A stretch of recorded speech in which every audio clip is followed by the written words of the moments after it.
let's say Python has 10 million users, right? It's probably more. I don't know numbers. Well, just 10 million is a nice round number.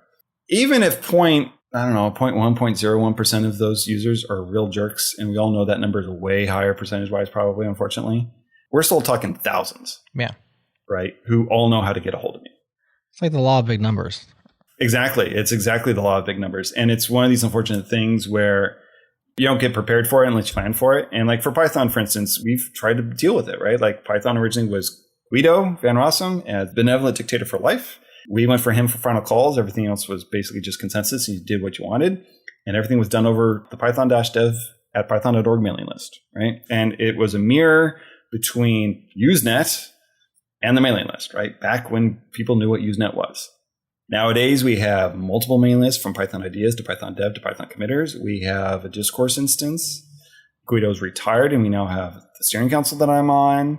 We have the PEP process that it's always been there since I've joined, but it was not originally there in Python's history because Python's celebrating its 30th year of going open source and public this year, actually.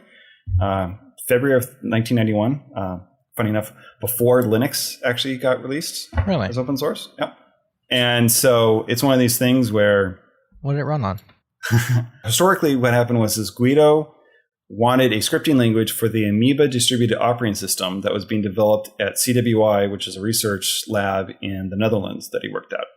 And he didn't like the idea of Bash. And he knew the people who worked on the ABC programming language also at CWI and had learned some things from them and talking with them.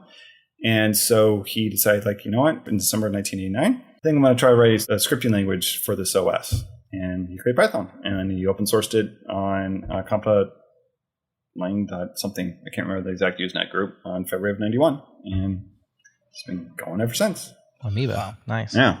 So this leads to building structure and how to deal with it. But it's also one of those things there's lots of growing pains. It's when do you hit that inflection point to add some extra layer to deal with things? You never quite know. It's like do it too soon, it feels too onerous. Do it too late, and you start to have growing pains and all that.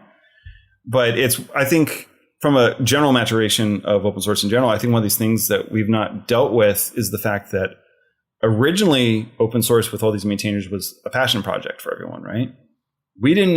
I don't think a lot of us when we started expected to be like mission critical.